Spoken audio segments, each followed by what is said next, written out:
Épître aux Romains, chapitre 1er. Premier paragraphe, versets 1 à 7.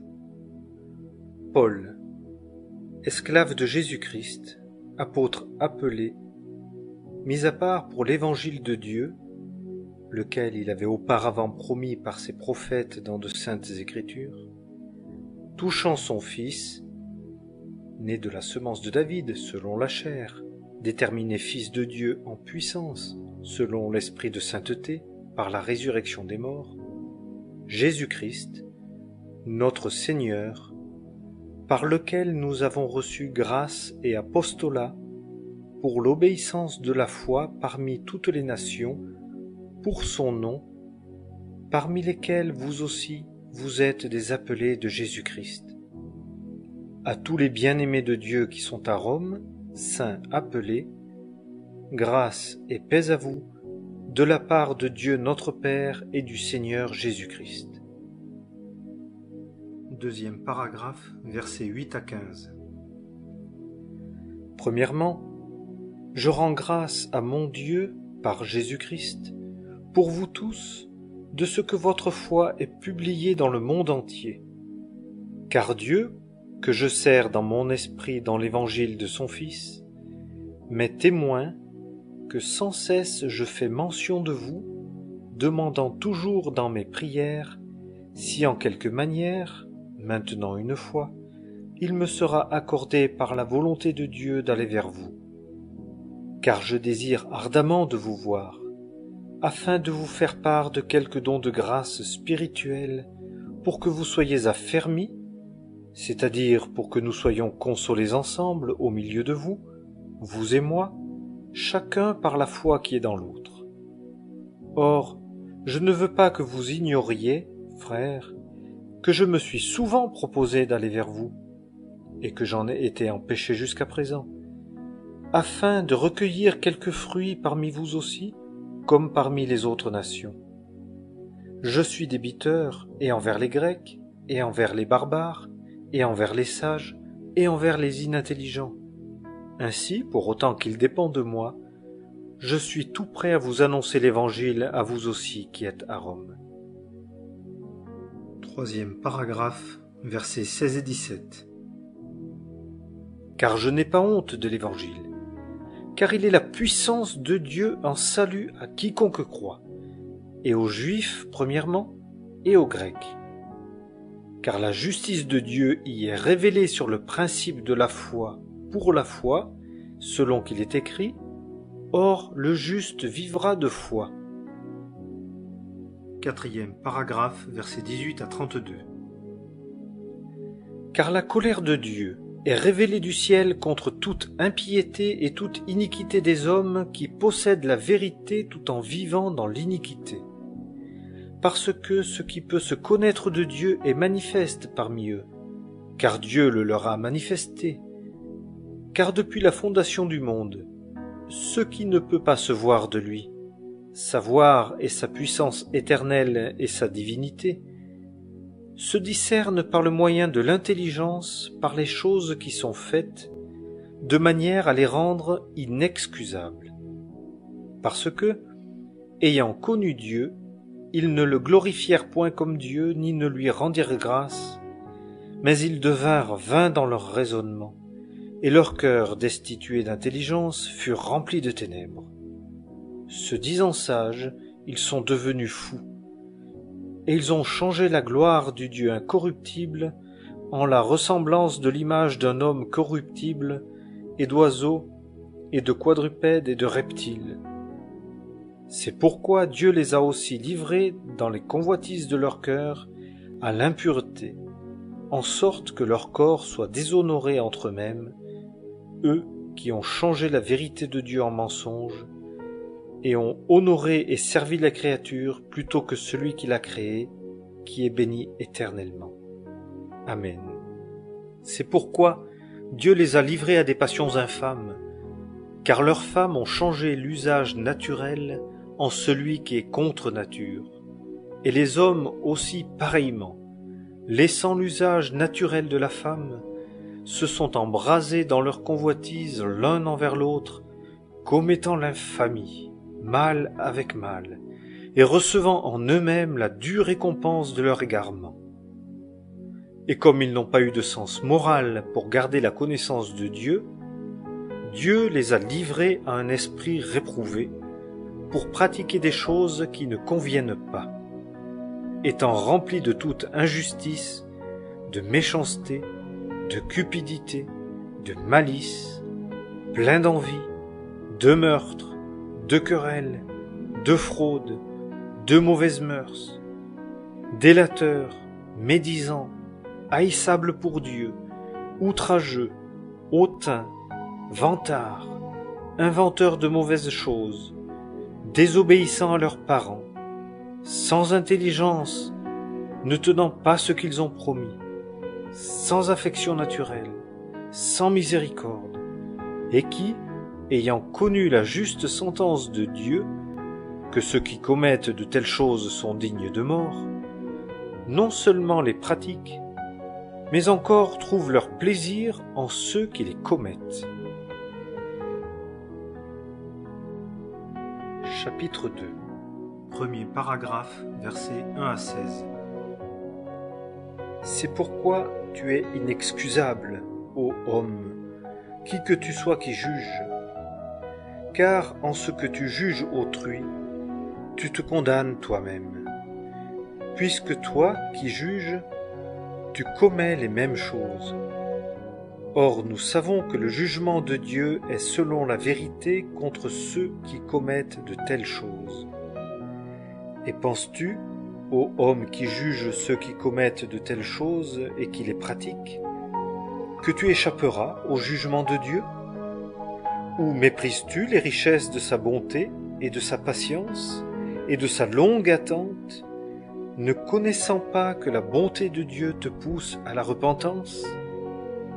Mais, selon ta dureté et selon ton cœur sans repentance, tu amasses pour toi-même la colère dans le jour de la colère et de la révélation du juste jugement de Dieu, qui rendra à chacun selon ses œuvres. À ceux qui, en persévérant dans les bonnes œuvres, cherchent la gloire et l'honneur et l'incorruptibilité, la vie éternelle, mais à ceux qui sont disputeurs et qui désobéissent à la vérité et obéissent à l'iniquité, la colère et l'indignation, tribulation et angoisse sur toute âme d'homme qui fait le mal, et du juif premièrement, et du grec, mais gloire et honneur et paix à tout homme qui fait le bien, et aux juifs premièrement, et aux grecs. Car il n'y a pas d'acception de personne auprès de Dieu. Car tous ceux qui ont péché sans loi périront aussi sans loi, et tous ceux qui ont péché sous la loi seront jugés par la loi. Car ce ne sont pas les auditeurs de la loi qui sont justes devant Dieu, mais ce sont ceux qui accomplissent la loi qui seront justifiés. Car quand les nations qui n'ont point de loi font naturellement les choses de la loi, n'ayant pas de loi, elles sont loi à elles-mêmes, et elles montrent l'œuvre de la loi écrite dans leur cœur, leur conscience rendant en même temps témoignage, et leurs pensées s'accusant entre elles, ou aussi s'excusant. Seront jugés, dis-je, au jour où Dieu jugera par Jésus-Christ les secrets des hommes, selon mon évangile. Deuxième paragraphe, versets 17 à 29. Or si toi, tu portes le nom de juif, et que tu te reposes entièrement sur la loi, et que tu te glorifies en Dieu, et que tu connaisses la volonté, et que tu saches discerner les choses excellentes, étant instruit par la loi, et que tu crois que tu es conducteur d'aveugles, lumière de ceux qui sont dans les ténèbres, instructeur des hommes dépourvus d'intelligence, maître de petits enfants, ayant la formule de la connaissance et de la vérité dans la loi. Toi donc qui enseignes les autres, ne t'enseignes-tu pas toi-même? Toi qui prêches qu'on ne doit pas dérober, dérobes-tu? Toi qui dis qu'on ne doit pas commettre adultère, commets-tu adultère? Toi qui as en abomination les idoles, commets-tu des sacrilèges? Toi qui te glorifies en la loi, déshonores-tu Dieu par la transgression de la loi? Car le nom de Dieu est blasphémé à cause de vous parmi les nations, comme il est écrit. Car en effet, la circoncision est profitable si tu accomplis la loi. Mais si tu es transgresseur de la loi, ta circoncision est devenue incirconcision. Si donc l'incirconcision garde les exigences de la loi, son incirconcision ne sera-t-elle pas comptée pour circoncision? Et l'incirconcision qu'il est par nature, en accomplissant la loi, ne te jugera-t-elle pas, toi qui, dans la lettre et la circoncision, es transgresseur de la loi? Car celui-là n'est pas juif qu'il est au dehors, et celle-là n'est pas la circoncision qu'il est au dehors dans la chair, mais celui-là est juif qu'il est au dedans, et la circoncision est du cœur, en esprit, non pas dans la lettre. Et la louange de ce juif ne vient pas des hommes, mais de Dieu. Chapitre 3. Premier paragraphe, versets 1 à 8. Quel est donc l'avantage du juif? Ou quel est le profit de la circoncision? Grand de toute manière, et d'abord en ce que les oracles de Dieu leur ont été confiés. Quoi donc? Si quelques-uns n'ont pas cru, leur incrédulité annulera-t-elle la fidélité de Dieu? Qu'ainsi n'advienne. Mais que Dieu soit vrai et tout homme menteur, selon qu'il est écrit, en sorte que tu sois justifié dans tes paroles et que tu aies gain de cause quand tu es jugé. Mais si notre injustice constate la justice de Dieu, que dirons-nous? Dieu est-il injuste quand il donne cours à la colère? Je parle selon l'homme. Qu'ainsi n'advienne. Puisqu'alors, comment Dieu jugera-t-il le monde? Car si la vérité de Dieu, dans mon mensonge, a abondé pour sa gloire, pourquoi moi aussi suis-je encore jugé comme pécheur?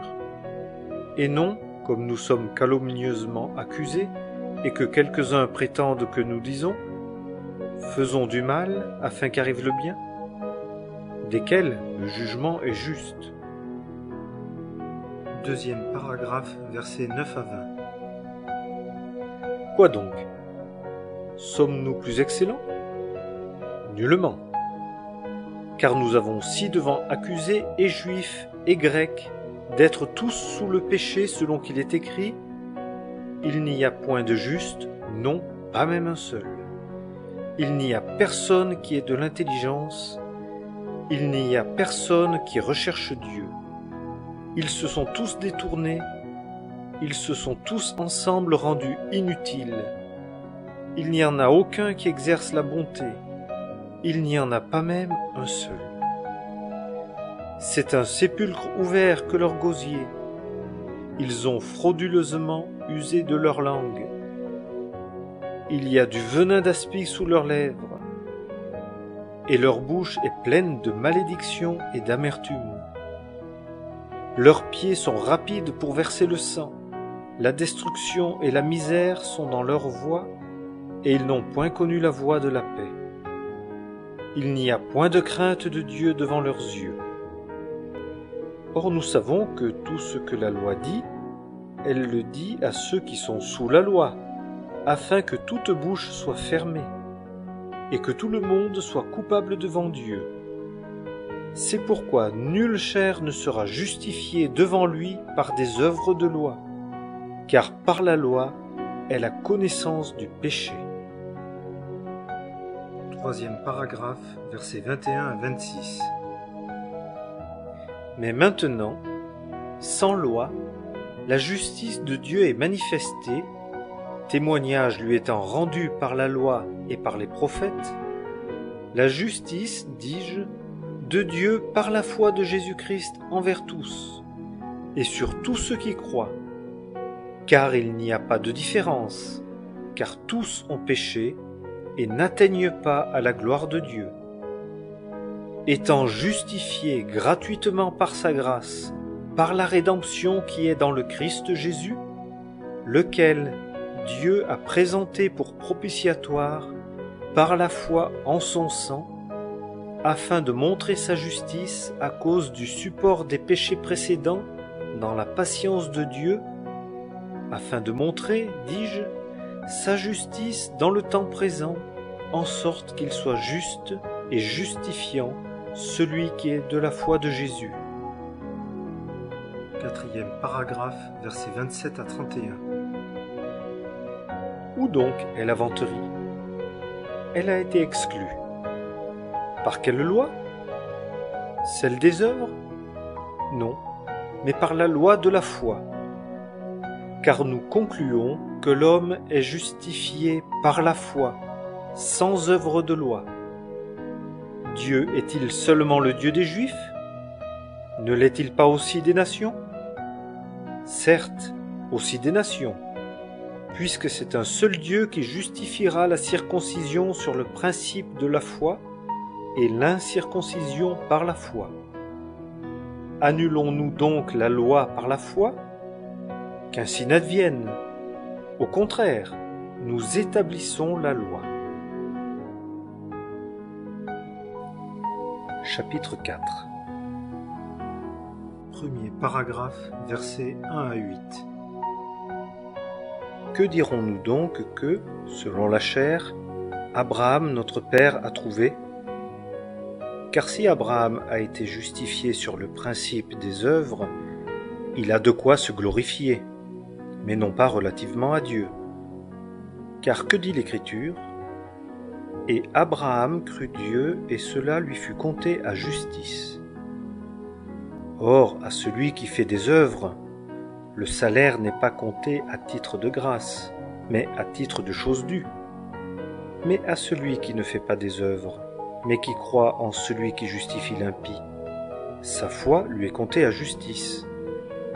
Ainsi que David aussi exprime la béatitude de l'homme à qui Dieu compte la justice sans œuvre. Bienheureux ceux dont les iniquités ont été pardonnées et dont les péchés ont été couverts. Bienheureux l'homme à qui le Seigneur ne compte point le péché. Deuxième paragraphe, versets 9 à 12. Cette béatitude donc vient-elle sur la circoncision ou aussi sur l'incirconcision? Car nous disons que la foi fut comptée à Abraham à justice. Comment donc lui fut-elle comptée? Quand il était dans la circoncision ou dans l'incirconcision? Non pas dans la circoncision, mais dans l'incirconcision. Et il reçut le signe de la circoncision comme sceau de la justice de la foi qu'il avait dans l'incirconcision, pour qu'il fût le père de tous ceux qui croient étant dans l'incirconcision, pour que la justice leur fût aussi comptée, et qu'il fût père de circoncision, non seulement pour ceux qui sont de la circoncision, mais aussi pour ceux qui marchent sur les traces de la foi qu'a eue notre père Abraham dans l'incirconcision. Troisième paragraphe, versets 13 à 25. Car ce n'est pas par la loi que la promesse d'être héritier du monde a été faite à Abraham ou à sa semence, mais par la justice de la foi. Car si ceux qui sont du principe de la loi sont héritiers, la foi est rendue vaine et la promesse annulée. Car la loi produit la colère, mais là où il n'y a pas de loi, il n'y a pas non plus de transgression. Pour cette raison, c'est sur le principe de la foi, afin que ce soit selon la grâce, pour que la promesse soit assurée à toute la semence, non seulement à celle qui est de la loi, mais aussi à celle qui est de la foi d'Abraham, lequel est père de nous tous, selon qu'il est écrit « Je t'ai établi père de plusieurs nations », devant Dieu qui l'a cru, qui fait vivre les morts et appelle les choses qui ne sont point comme si elles étaient, qui, contre espérance, crut avec espérance pour devenir père de plusieurs nations, selon ce qui a été dit, ainsi sera ta semence. Et n'étant pas faible dans la foi, il n'eut pas égard à son propre corps déjà amorti, âgé qu'il était d'environ 100 ans, ni à l'état de mort du sein de Sarah, et il ne forma point de doute sur la promesse de Dieu par incrédulité, mais il fut fortifié dans la foi, donnant gloire à Dieu, et étant pleinement persuadé que ce qu'il a promis, il est puissant aussi pour l'accomplir. C'est pourquoi aussi cela lui a été compté à justice. Or ce n'est pas pour lui seul qu'il a été écrit que cela lui a été compté, mais aussi pour nous, à qui il sera compté, à nous qui croyons en celui qui a ressuscité d'entre les morts Jésus notre Seigneur, lequel a été livré pour nos fautes et a été ressuscité pour notre justification. Chapitre 5. Premier paragraphe, versets 1 et 2.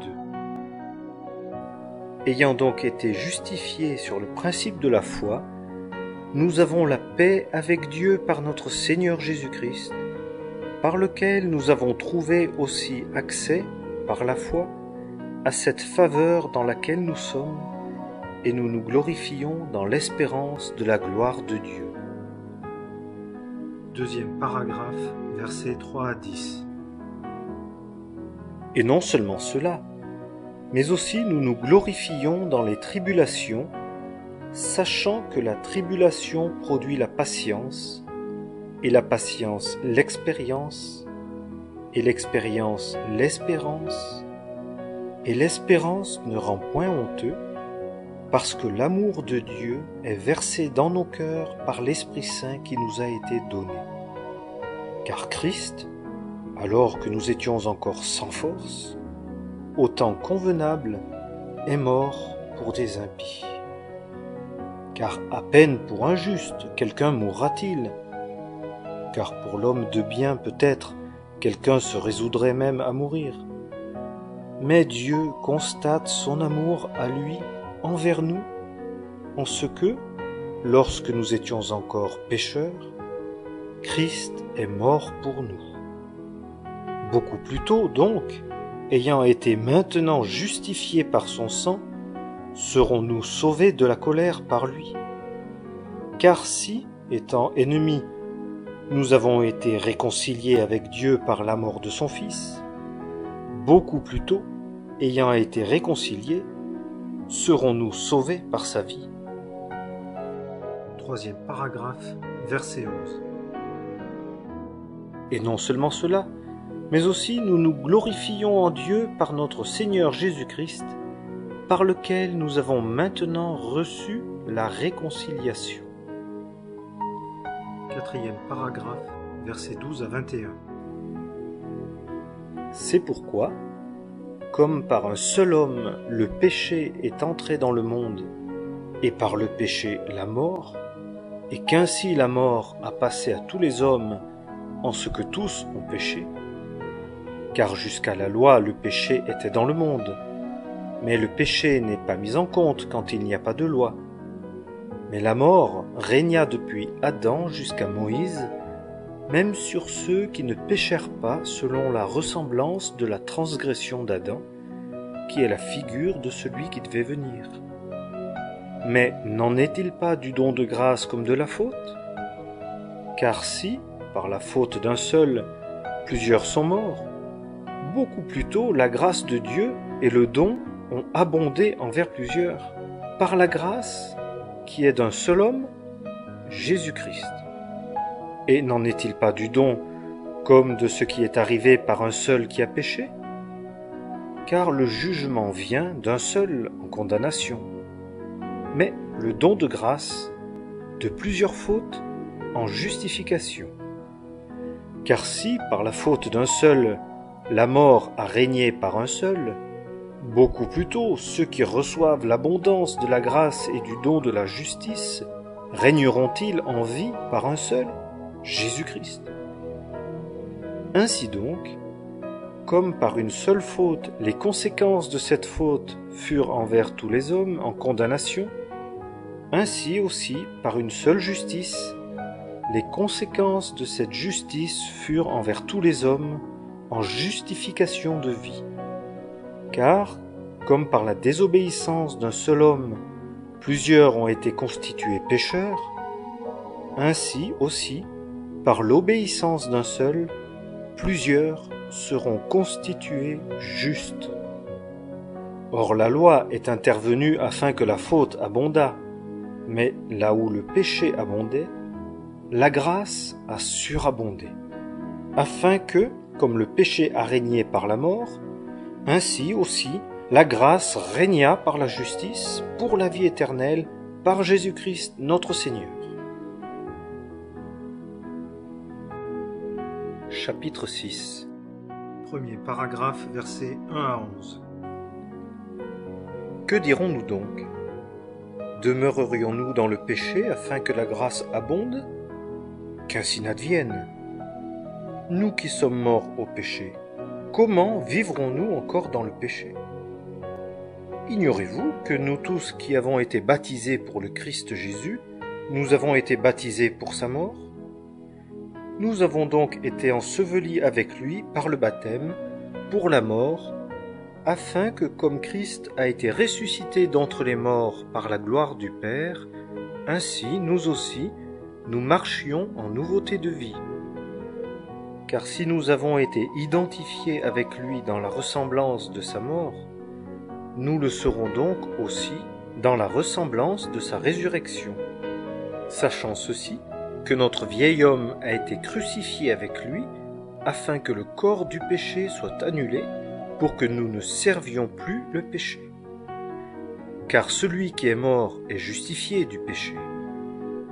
Or, si nous sommes morts avec Christ, nous croyons que nous vivrons aussi avec lui, sachant que Christ, ayant été ressuscité d'entre les morts, ne meurt plus. La mort ne domine plus sur lui. Car en ce qu'il il est mort une fois pour toutes au péché. Mais en ce qu'il vit à Dieu. De même, vous aussi, tenez-vous vous-même pour mort au péché, mais pour vivant à Dieu dans le Christ Jésus. Deuxième paragraphe, versets 12 à 14. Que le péché donc ne règne point dans votre corps mortel pour que vous obéissiez aux convoitises de celui-ci, et ne livrez pas vos membres au péché comme instruments d'iniquité, mais livrez-vous vous-même à Dieu comme d'entre les morts étant faits vivants, et vos membres à Dieu comme instruments de justice. Car le péché ne dominera pas sur vous, parce que vous n'êtes pas sous la loi, mais sous la grâce. Troisième paragraphe, versets 15 à 23. Quoi donc? Pécherions-nous parce que nous ne sommes pas sous la loi, mais sous la grâce? Qu'ainsi n'advienne. Ne savez-vous pas qu'à quiconque vous vous livrez vous-même comme esclave pour obéir, vous êtes esclave de celui à qui vous obéissez, soit du péché pour la mort, soit de l'obéissance pour la justice. Or, grâce à Dieu, de ce que vous étiez esclave du péché, mais de ce que, ensuite, vous avez obéi de cœur à la forme de doctrine dans laquelle vous avez été instruits. Mais ayant été affranchis du péché, vous avez été asservis à la justice. Je parle à la façon des hommes, à cause de l'infirmité de votre chair. Car ainsi que vous avez livré vos membres comme esclaves à l'impureté et à l'iniquité pour l'iniquité, ainsi livrez maintenant vos membres comme esclaves à la justice pour la sainteté. Car lorsque vous étiez esclaves du péché, vous étiez libres à l'égard de la justice. Quel fruit donc aviez-vous alors des choses dont maintenant vous avez honte? Car la fin de ces choses est la mort. Mais maintenant, ayant été affranchis du péché et asservis à Dieu, vous avez votre fruit dans la sainteté et pour fin la vie éternelle. Car les gages du péché, c'est la mort, mais le don de grâce de Dieu, c'est la vie éternelle dans le Christ Jésus, notre Seigneur. Chapitre 7. Premier paragraphe, versets 1 à 6. Ignorez-vous, frères, car je parle à gens qui entendent ce que c'est que la loi, que la loi a autorité sur l'homme aussi longtemps qu'il vit, car la femme qui est soumise à un mari est liée à son mari par la loi tant qu'il vit.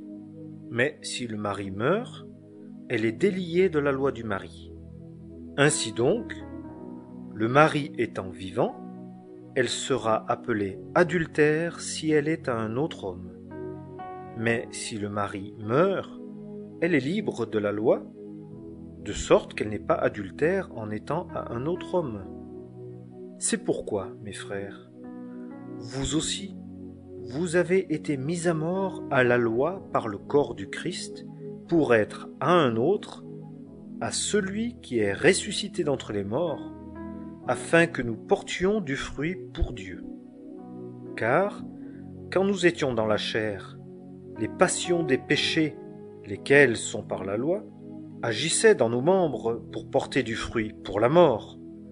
Mais maintenant, nous avons été déliés de la loi, étant morts dans ce en quoi nous étions tenus, en sorte que nous servions en nouveauté d'esprit, et non pas en vieillesse de l'être. Deuxième paragraphe, versets 7 à 11. Que dirons-nous donc? La loi est-elle péché? Qu'ainsi n'advienne. Mais je n'eusse pas connu le péché, si ce n'eût été par la loi. Car je n'eusse pas eu conscience de la convoitise, si la loi n'eût dit « Tu ne convoiteras point ». Mais le péché ayant trouvé une occasion par le commandement, a produit en moi toutes les convoitises, car sans la loi le péché est mort. Or moi, étant autrefois sans loi, je vivais, mais le commandement étant venu, le péché a repris vie, et moi je mourus. Et le commandement qui était pour la vie a été trouvé lui-même pour moi pour la mort. Car le péché, ayant trouvé une occasion par le commandement, me séduisit, et par lui me tua. Troisième paragraphe, versets 12 à 25. La loi donc est sainte, et le commandement est saint, et juste, et bon. Ce qui est bon, est-il devenu pour moi la mort? Qu'ainsi n'advienne. Mais le péché, afin qu'il parût péché, m'a causé la mort par ce qui est bon, afin que le péché devînt par le commandement excessivement pécheur. Car nous savons que la loi est spirituelle, mais moi, je suis charnel, vendu au péché. Car ce que je fais, je ne le reconnais pas, car ce n'est pas ce que je veux que je fais, mais ce que je hais, je le pratique. Or, si c'est ce que je ne veux pas que je pratique, j'approuve la loi, reconnaissant qu'elle est bonne. Or, maintenant, ce n'est plus moi qui fais cela, mais c'est le péché qui habite en moi. Car je sais qu'en moi, c'est-à-dire en ma chair, il n'habite point de bien. Car le vouloir est avec moi, mais accomplir le bien, cela je ne le trouve pas. Car le bien que je veux, je ne le pratique pas, mais le mal que je ne veux pas, je le fais. Or, si ce que je ne veux pas, moi, je le pratique, ce n'est plus moi qui l'accomplis, mais c'est le péché qui habite en moi. Je trouve donc cette loi pour moi qui veut pratiquer le bien, que le mal est avec moi. Car je prends plaisir à la loi de Dieu selon l'homme intérieur, mais je vois dans mes membres une autre loi qui combat contre la loi de mon entendement et qui me rend captif de la loi du péché qui existe dans mes membres. Misérable homme que je suis, qui me délivrera de ce corps de mort? Je rends grâce à Dieu par Jésus-Christ notre Seigneur. Ainsi donc, moi-même, de l'entendement je sers la loi de Dieu, mais de la chair, la loi du péché. Chapitre 8. Premier paragraphe, versets 1 à 11. Il n'y a donc maintenant aucune condamnation pour ceux qui sont dans le Christ Jésus. Car la loi de l'esprit de vie dans le Christ Jésus m'a affranchi de la loi du péché et de la mort, car ce qui était impossible à la loi, en ce qu'elle était faible par la chair, Dieu ayant envoyé son propre Fils en ressemblance de chair de péché, et pour le péché, a condamné le péché dans la chair, afin que la juste exigence de la loi fût accomplie en nous qui ne marchons pas selon la chair, mais selon l'esprit. Car ceux qui sont selon la chair ont leur pensée aux choses de la chair, mais ceux qui sont selon l'esprit, aux choses de l'esprit. Car la pensée de la chair est la mort, mais la pensée de l'esprit, vie et paix. Parce que la pensée de la chair est inimitié contre Dieu, car elle ne se soumet pas à la loi de Dieu, car aussi elle ne le peut pas. Et ceux qui sont dans la chair ne peuvent plaire à Dieu. Or, vous n'êtes pas dans la chair, mais dans l'esprit, si du moins l'esprit de Dieu habite en vous.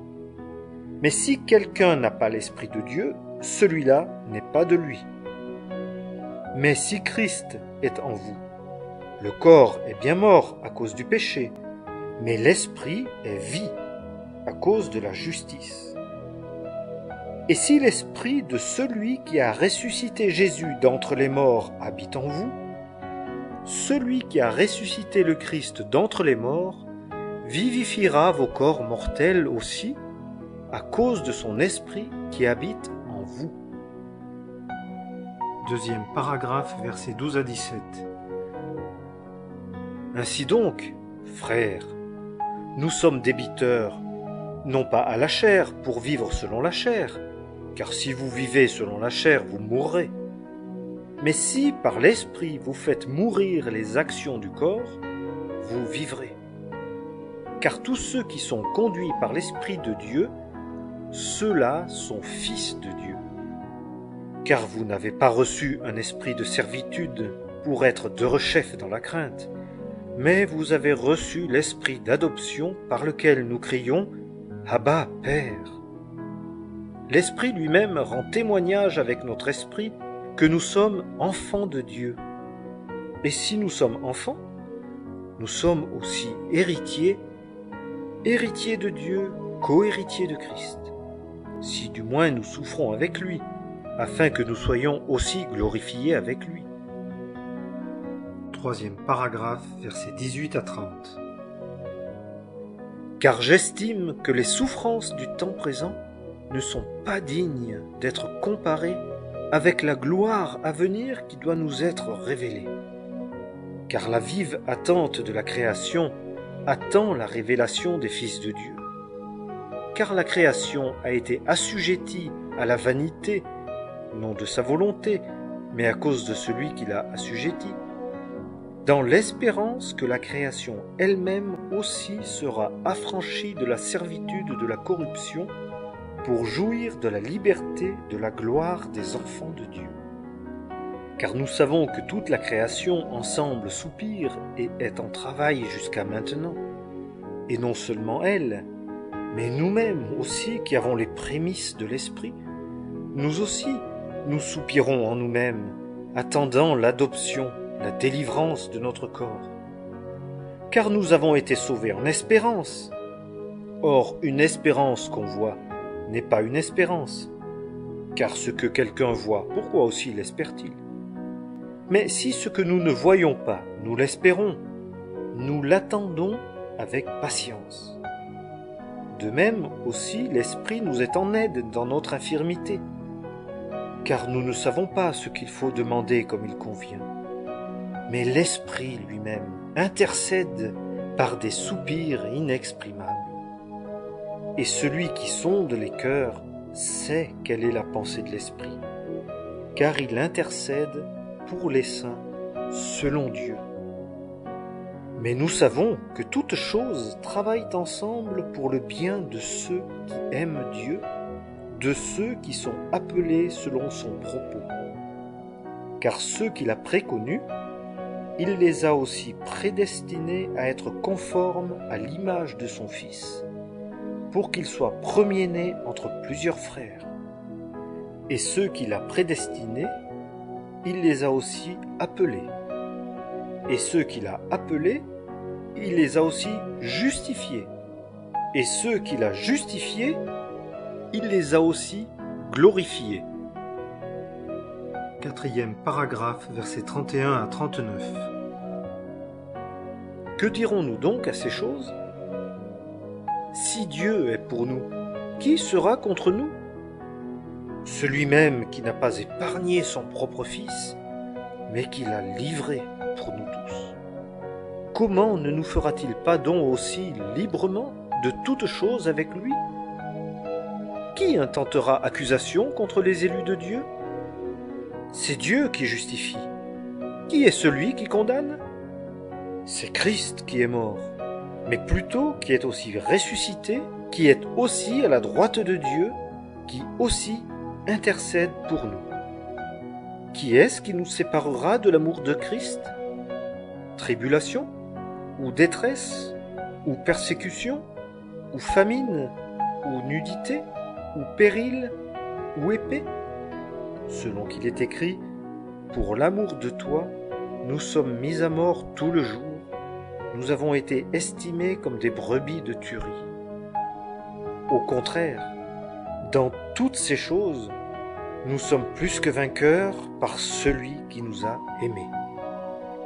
Car je suis assuré que ni mort, ni vie, ni ange, ni principauté, ni chose présente, ni choses à venir, ni puissance, ni hauteur, ni profondeur, ni aucune autre créature ne pourra nous séparer de l'amour de Dieu qui est dans le Christ Jésus, notre Seigneur. Chapitre 9. Premier paragraphe, versets 1 à 13. Je dis la vérité en Christ. Je ne mens point. Ma conscience me rendant témoignage par l'Esprit Saint que j'ai une grande tristesse et une douleur continuelle dans mon cœur. Car moi-même j'ai souhaité d'être par anathème séparé du Christ pour mes frères, mes parents selon la chair, qui sont israélites, auxquels sont l'adoption, et la gloire, et les alliances, et le don de la loi, et le service divin, et les promesses, auxquels sont les pères, et desquels, selon la chair, est issu le Christ, qui est sur toute chose Dieu, béni éternellement. Amen. Ce n'est pas cependant comme si la parole de Dieu avait été sans effet, car tous ceux qui sont issus d'Israël ne sont pas Israël. Aussi, pour être la semence d'Abraham, ils ne sont pas tous enfants. Mais, en Isaac te sera appelée une semence. C'est-à-dire, ce ne sont pas les enfants de la chair qui sont enfants de Dieu, mais les enfants de la promesse sont comptés pour semence. Car cette parole est une parole de promesse. En cette saison-ci, je viendrai et Sarah aura un fils. Et non seulement cela, mais aussi quant à Rebecca, lorsqu'elle conçut d'un, d'Isaac, notre père. Car avant que les enfants fussent nés, et qu'ils eussent rien fait de bon ou de mauvais, afin que le propos de Dieu selon l'élection demeurât, non point sur le principe des œuvres, mais de celui qui appelle, il lui fut dit, le plus grand sera asservi au plus petit. Ainsi qu'il est écrit, j'ai aimé Jacob, et j'ai haï Ésaü. Deuxième paragraphe, versets 14 à 18. Que dirons-nous donc? Y a-t-il de l'injustice en Dieu? Qu'ainsi n'advienne. Car il dit à Moïse, je ferai miséricorde à celui à qui je fais miséricorde, et j'aurai compassion de qui j'ai compassion. Ainsi donc, ce n'est pas de celui qui veut, ni de celui qui court, mais de Dieu qui fait miséricorde. Car l'Écriture dit au Pharaon, c'est pour cela même que je t'ai suscité, pour montrer en toi ma puissance et pour que mon nom soit publié dans toute la terre. Ainsi donc, il fait miséricorde à qui il veut, et il endurcit qui il veut. Troisième paragraphe, versets 19 à 29. Tu me diras donc, pourquoi se plaint-il encore? Car qui est-ce qui a résisté à sa volonté? Mais plutôt, toi, ô homme, qui es-tu qui conteste contre Dieu? La chose formée dira-t-elle à celui qui l'a formée, pourquoi m'as-tu ainsi faite? Le potier n'a-t-il pas pouvoir sur l'argile pour faire de la même masse un vase à honneur et un autre à déshonneur? Et si Dieu, voulant montrer sa colère et faire connaître sa puissance, a supporté avec une grande patience des vases de colère tout préparés pour la destruction, et afin de faire connaître les richesses de sa gloire dans des vases de miséricorde qu'il a préparés d'avance pour la gloire, lesquels aussi il a appelés, savoir nous, non seulement d'entre les Juifs, mais aussi d'entre les nations, comme aussi il dit en Osée, « J'appellerai mon peuple celui qui n'était pas mon peuple, et bien-aimé celle qui n'était pas bien-aimée. Et il arrivera que dans le lieu où il leur a été dit, « Vous n'êtes pas mon peuple », là ils seront appelés « fils du Dieu vivant ». Mais Isaïe s'écrie au sujet d'Israël, « Quand le nombre des fils d'Israël serait comme le sable de la mer, le résidu seul sera sauvé. Car il consomme et abrège l'affaire en justice, parce que le Seigneur fera une affaire abrégée sur la terre. » Et comme Ésaïe a dit auparavant, « Si le Seigneur Sabaoth ne nous avait laissé quelques semences, nous serions devenus comme Sodome et nous aurions été semblables à Gomorrhe. » Quatrième paragraphe, versets 30 à 33. Que dirons-nous donc? Que les nations qui ne poursuivaient pas la justice ont trouvé la justice qui est sur le principe de la foi. Mais Israël, poursuivant une loi de justice, n'est point parvenu à cette loi. Pourquoi? Parce que ce n'a point été sur le principe de la foi, mais comme sur le principe des œuvres. Car ils ont heurté contre la pierre d'achoppement, selon qu'il est écrit, « Voici, je mets en Sion une pierre d'achoppement et un rocher de chute, et celui qui croit en lui ne sera pas confus. »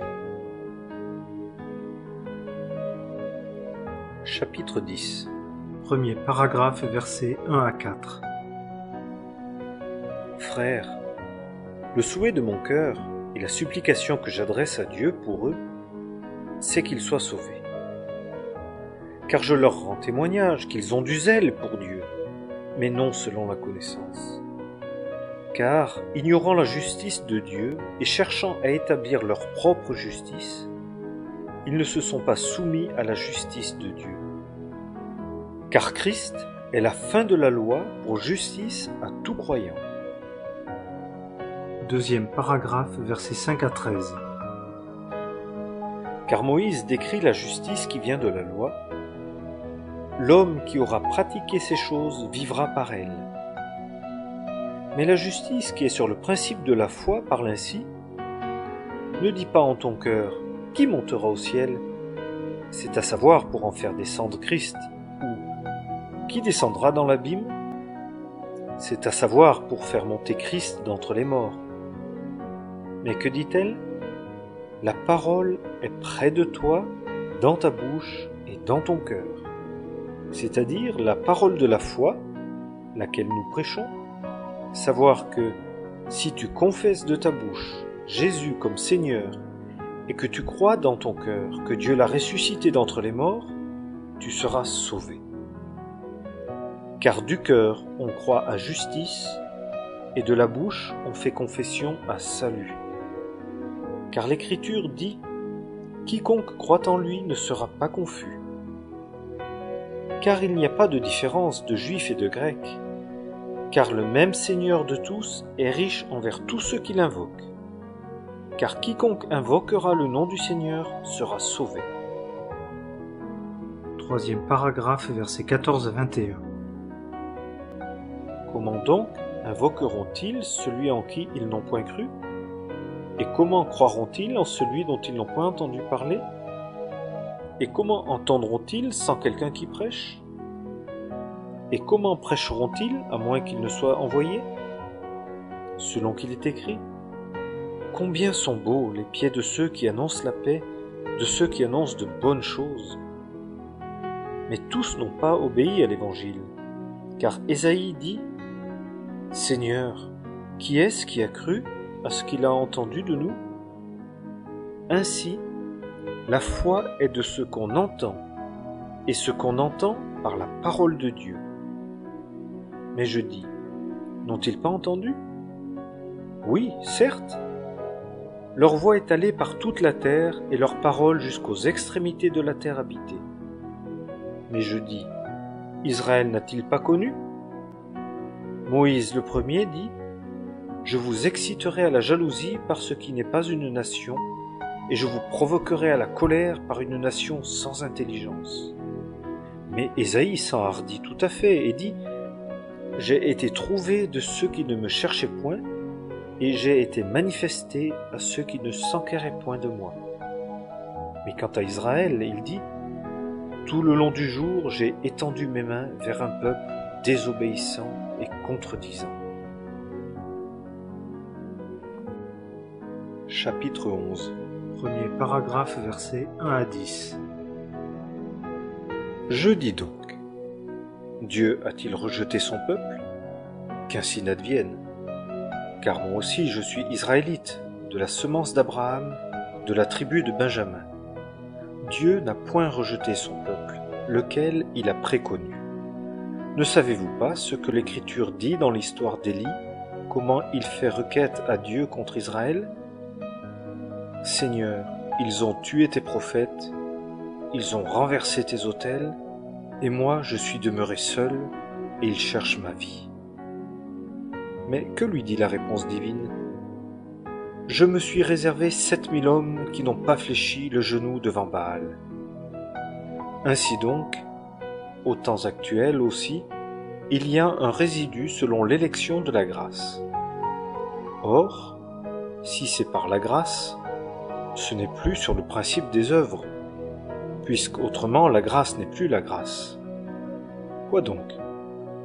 Ce qu'Israël recherche, il ne l'a pas obtenu, mais l'élection l'a obtenu, et les autres ont été endurcis, selon qu'il est écrit, Dieu leur a donné un esprit d'étourdissement, des yeux pour ne point voir, et des oreilles pour ne point entendre, jusqu'au jour d'aujourd'hui. Et David dit, que leur table devienne pour eux un filet et un piège et une occasion de chute et une rétribution, que leurs yeux soient obscurcis pour ne point voir et courbent continuellement leur dos. Deuxième paragraphe, versets 11 à 15.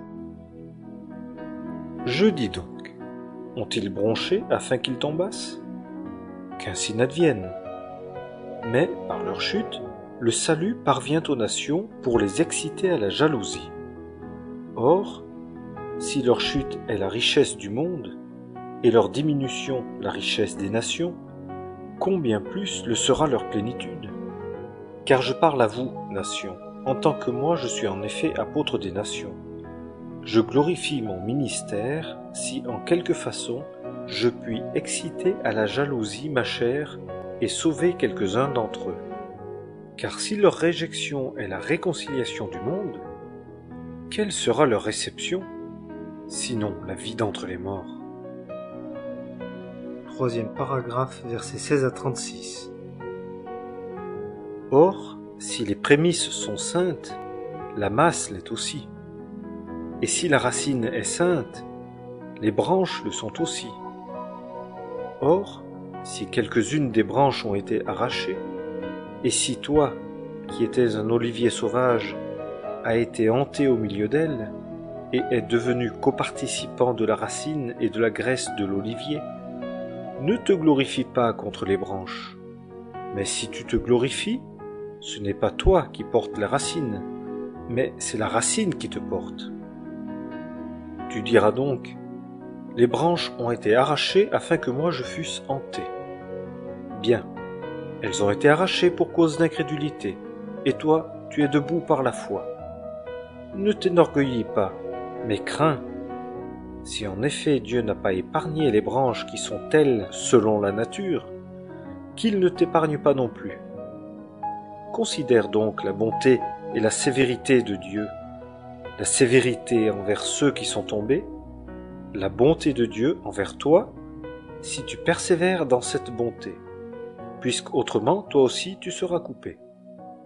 Et eux aussi, s'ils ne persévèrent pas dans l'incrédulité, ils seront hantés, car Dieu est puissant pour les hanter de nouveau.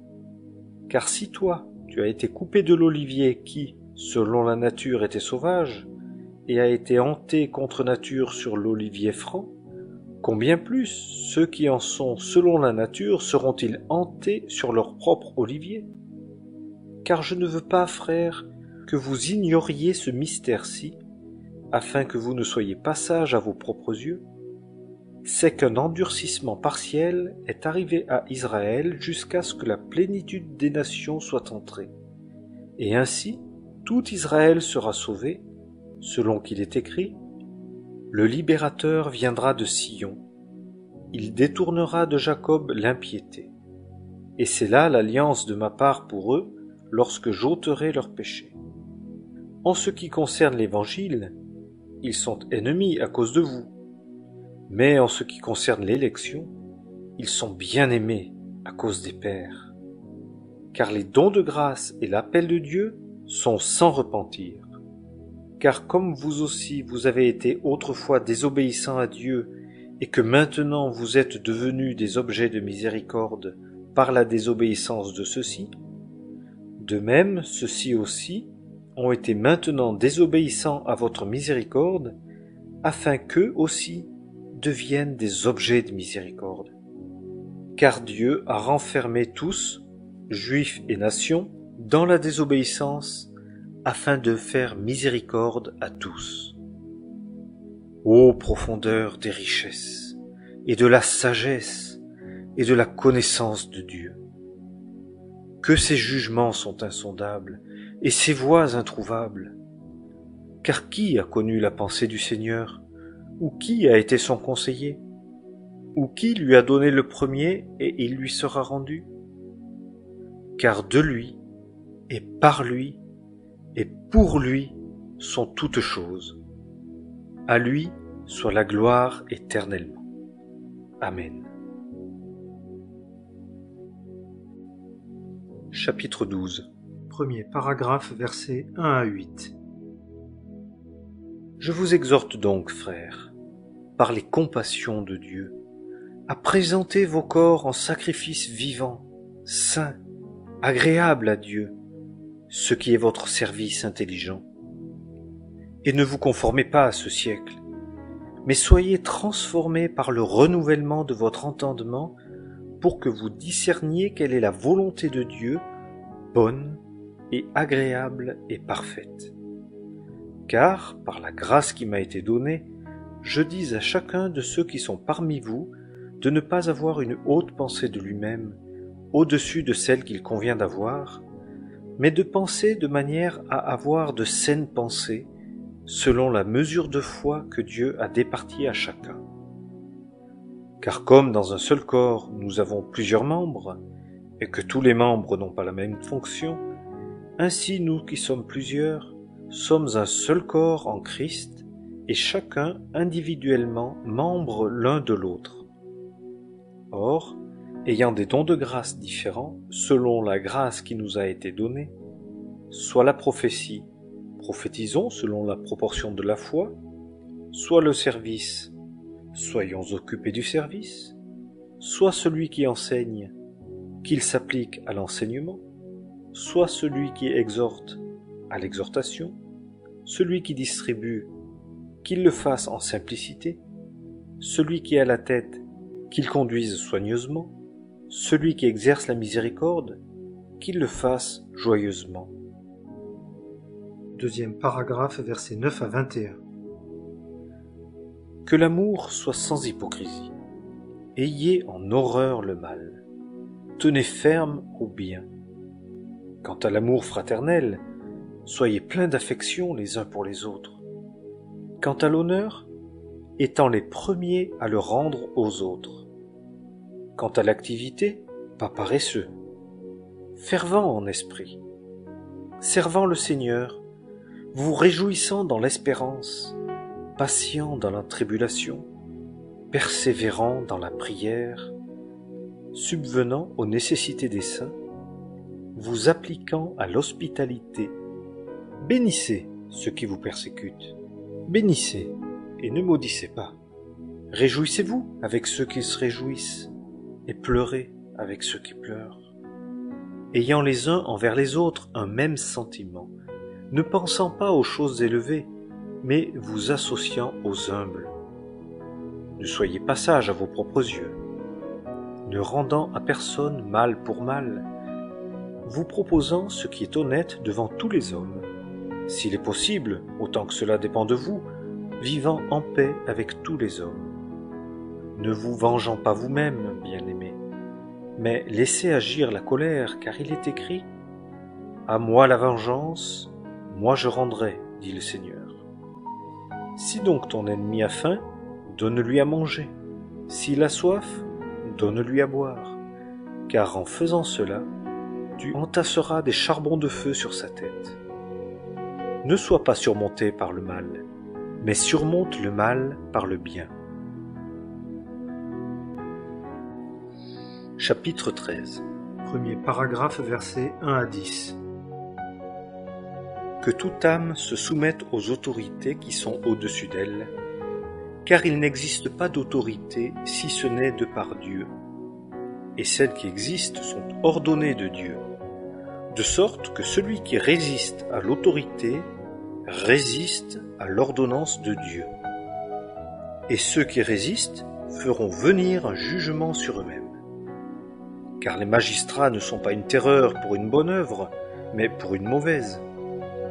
Or, veux-tu ne pas craindre l'autorité?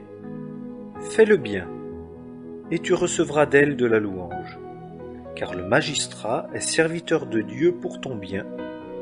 Mais si tu fais le mal, crains, car il ne porte pas l'épée en vain, car il est serviteur de Dieu, vengeur pour exécuter la colère sur celui qui fait le mal.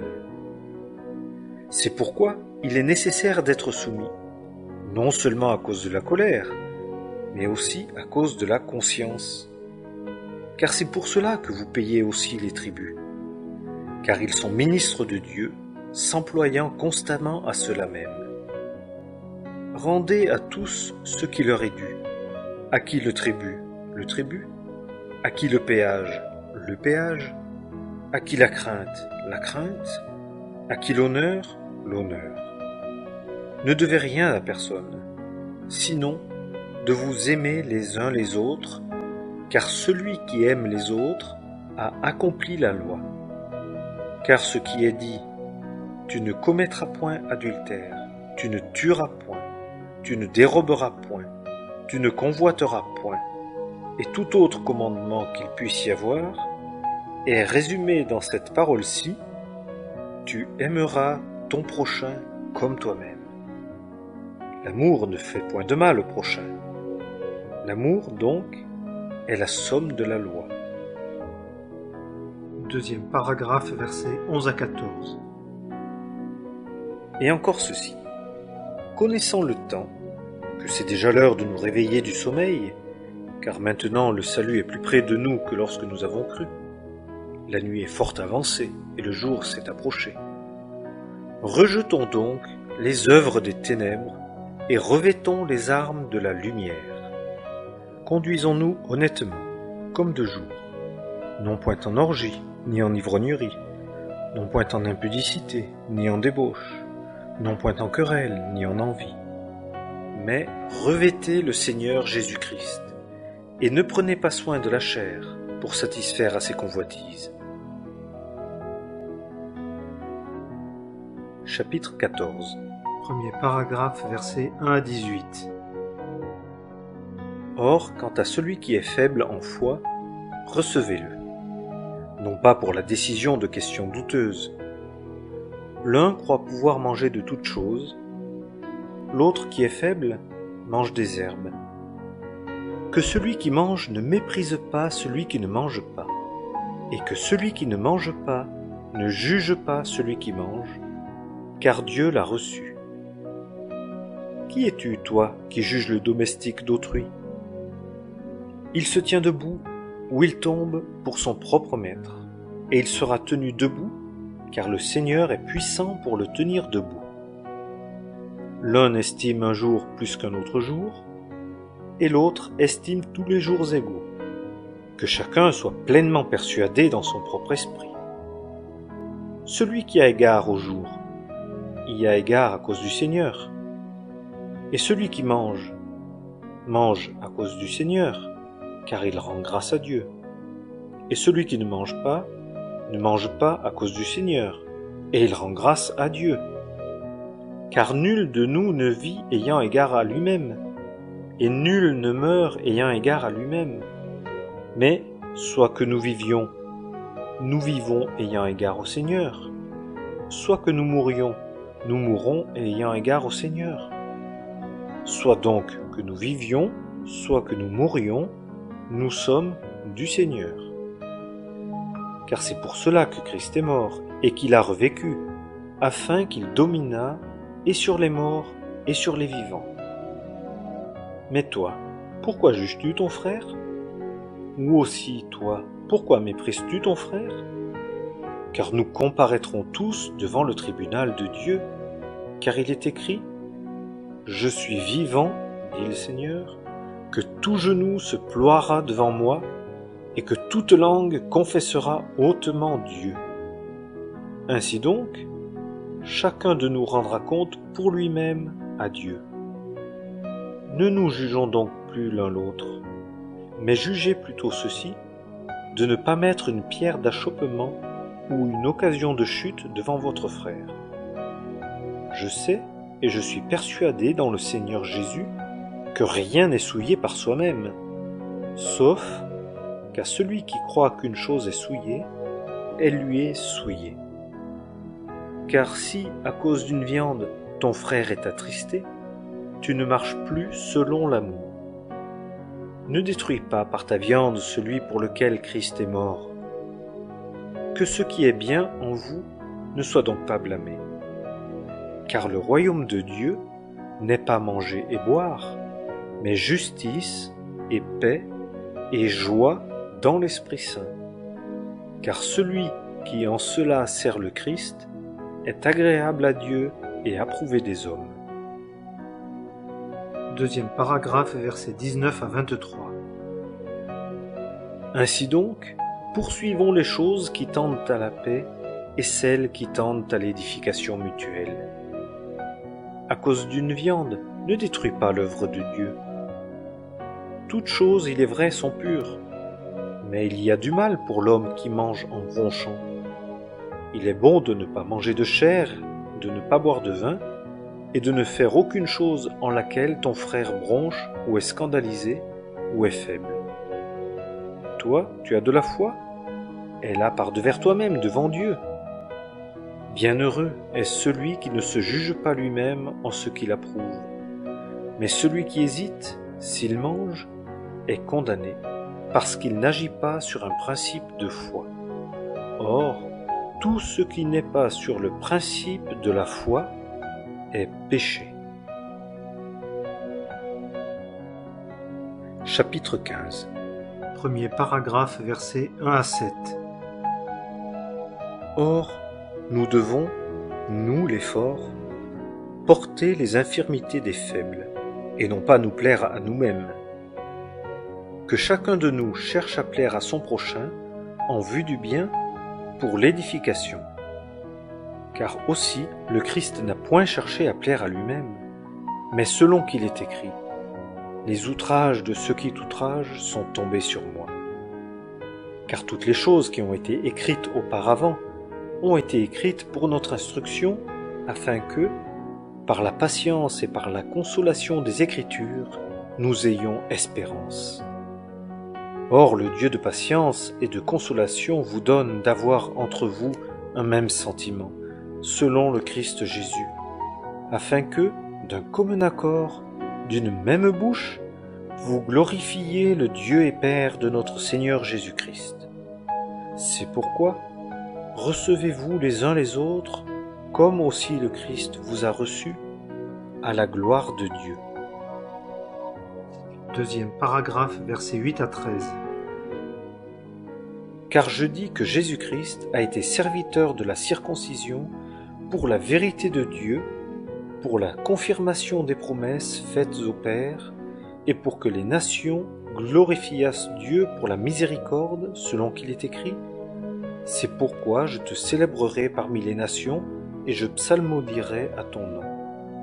Et encore il dit, Nations, réjouissez-vous avec son peuple.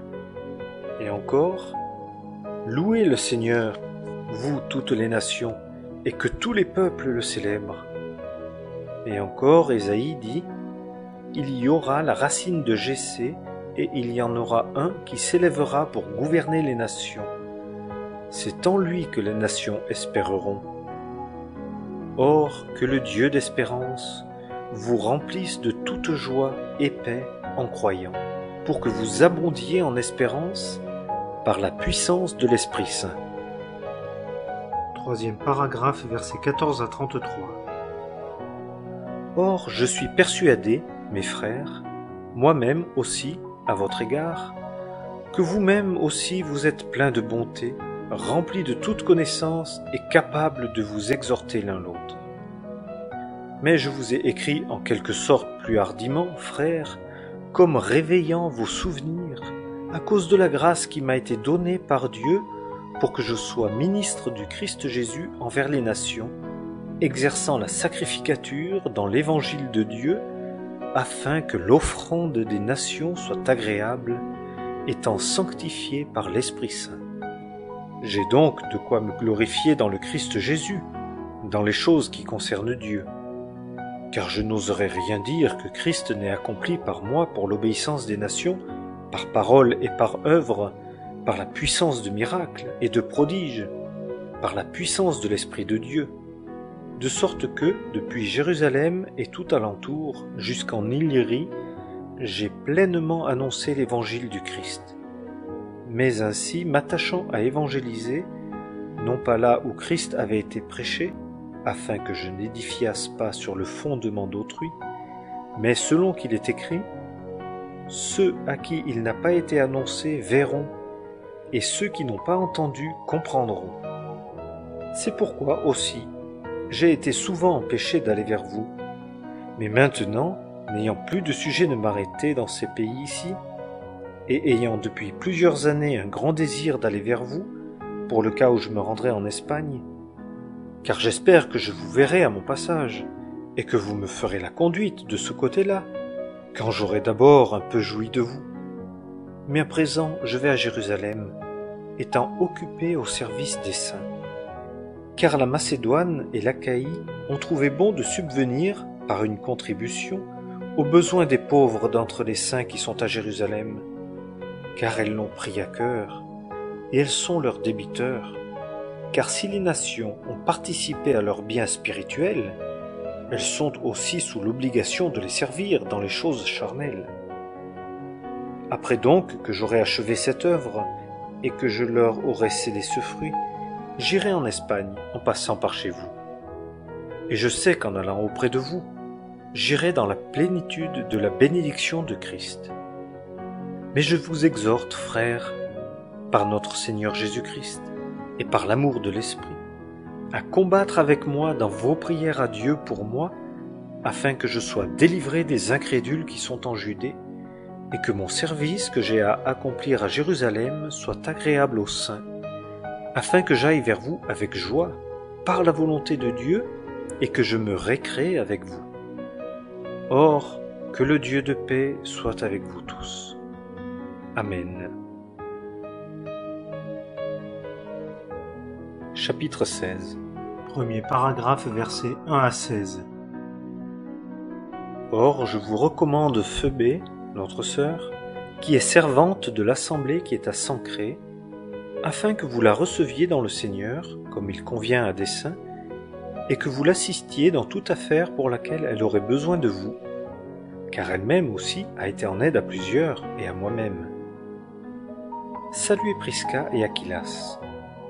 mes compagnons d'œuvre dans le Christ Jésus, qui, pour ma vie, ont exposé leurs propres coups, auxquels je ne rends pas grâce moi seul, mais aussi toutes les assemblées des nations, et l'assemblée qui se réunit dans leur maison.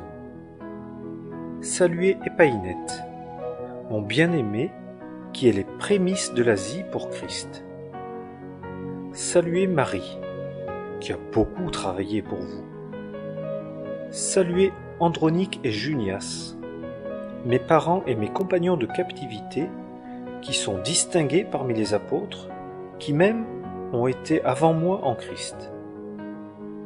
Saluez Amplias, mon bien-aimé dans le Seigneur. Saluez Urbain, notre compagnon d'œuvre en Christ, et Stachys, mon bien-aimé. Saluez Apelles, approuvé en Christ. Saluez ceux de chez Aristobule. Saluez Hérodion, mon parent. Saluez ceux de chez Narcisse, qui sont dans le Seigneur. Saluez Tryphène et Tryphose, lesquels travaillent dans le Seigneur. Saluez Persis, la bien-aimée, qui a beaucoup travaillé dans le Seigneur. Saluez Rufus, l'élu dans le Seigneur, et sa mère, qui est aussi la mienne. Saluez Asyncrite, Phlégon, Hermas, Patrobas, Hermès, et les frères qui sont avec eux. Saluez Philologue et Julie, Nérée et sa sœur, et Olympas, et tous les saints qui sont avec eux. Saluez-vous les uns les autres par un saint baiser. Toutes les assemblées du Christ vous saluent. Deuxième paragraphe, versets 17 à 20. Or je vous exhorte, frères, à avoir l'œil sur ceux qui causent les divisions et les occasions de chute par des choses qui ne sont pas selon la doctrine que vous avez apprise, et éloignez-vous d'eux. Car ces sortes de gens ne servent pas notre Seigneur Christ, mais leur propre ventre. Et par de douces paroles et un beau langage, ils séduisent les cœurs des simples. Car votre obéissance est venue à la connaissance de tous. Je me réjouis donc à votre sujet, mais je désire que vous soyez sages quant au bien et simples quant au mal. Or le Dieu de paix brisera bientôt Satan sous vos pieds. Que la grâce de notre Seigneur Jésus-Christ soit avec vous. Troisième paragraphe, verset 21. Timothée, mon compagnon d'œuvre, et Lucius, et Jason et Sosipater, mes parents vous saluent. Quatrième paragraphe, versets 22 à 24. Moi, Tertius, qui ai écrit la lettre, je vous salue dans le Seigneur. Gaius, mon hôte, et celui de toute l'assemblée vous salue. Éraste, l'administrateur de la ville, et le frère Quartus vous saluent. Que la grâce de notre Seigneur Jésus-Christ soit avec vous tous. Amen. Cinquième paragraphe, versets 25 à 27. Or, à celui qui est puissant pour vous affermir selon mon évangile et la prédication de Jésus-Christ, selon la révélation du mystère à l'égard duquel le silence a été gardé dès les temps éternels, mais qui a été manifesté maintenant, et qui, par des écrits prophétiques, a été donné à connaître à toutes les nations selon le commandement du Dieu éternel pour l'obéissance de la foi, au Dieu qui seul est sage, par Jésus-Christ, auquel soit la gloire éternellement. Amen.